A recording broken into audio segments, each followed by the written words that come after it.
अस्सलाम वालेकुम अज़ीज़ तलबा और तालबात। उम्मीद है कि आप सब बहर व आफियत से होंगे। ऑफलाइन सेशन में आपको फिर से खैर मकदम।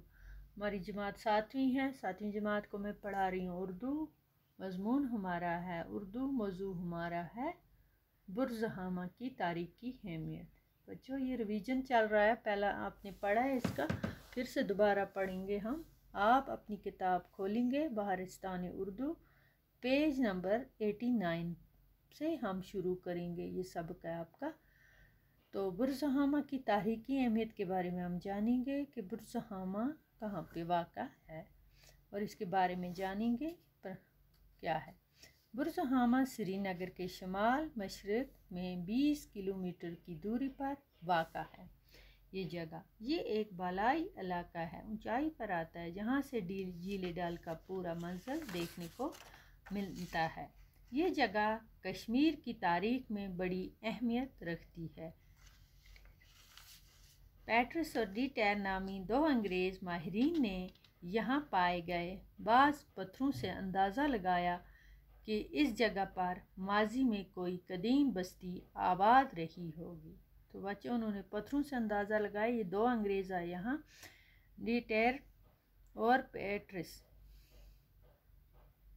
इसने बाद मरकज़ी महकमा आसार कदीमा ने यहाँ ज़मीन खुदाई शुरू की। जब उन्होंने देखा तो उनसे कहा, तो फिर यहाँ की हुकूमत ने यहाँ खुदाई शुरू की। फिर क्या था कि इंसान की तलाश जस्तजू ने मिट्टी काट कर और जंग खरोच कर उसे आसार दरियाफ़त किए जो एक कदीम तहज़ीब का पता देते हैं।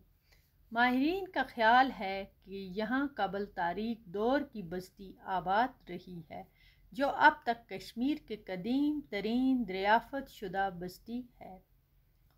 तो इस जगह पर जो आसार मिले हैं बच्चों, उनसे बोलते हैं कि पता चला उस वक़्त कि यहाँ के लोग कैसी ज़िंदगी गुजारते थे। मैंने पहले भी आपको समझाया था, इसमें पढ़ाया था अच्छी तरह से, और किस तरह के घरों में रहते थे। इनके घरेलू सामान की चीज़ें कैसी थी।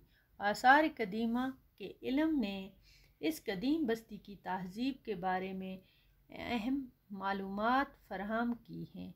बुरज़हामा की ये कदीम तहज़ीब पत्थर के ज़माने की तहज़ीब तस्वर की जाती है। माहिरीन ने इस तहज़ीब के 4 अदवार या ज़माने मुतय्यन किए हैं। बुरज़हामा के बाशिंदे शुरू में गड़े नुमा गारों में ज़िंदगी बसर करते थे। यहाँ जो गड़े दरियाफ़त हुए वो 3 से 4 मीटर गहरे और 4 से 5 मीटर चौड़े थे। इन गढ़ों को नोकीले पत्थरों से खोदाया गया था।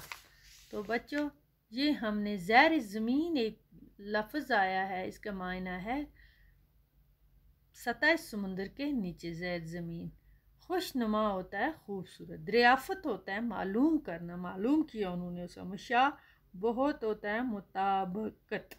आसार होता है असर की जमा, इसको बोलते हैं नकोश, बुनियाद। चाक होता है कमहार का पहिया, जैसे चक्कर दे के बर्तन बनाते हैं, उसे कहते हैं चाक। तो बोझ पत्थर होता है, बोझ दरख्त का छिलका, कदीम ज़माने की उसे कागज़ के बजाय इस्तेमाल किया जाता था। बोझ पत्थर को कागज़ के बजाय उस पर लिखा जाता था। तो बच्चों, ये सबक हमने ये पढ़ा, आगे भी पढ़ेंगे इसका दूसरा हिस्सा। खुदा हाफिज़।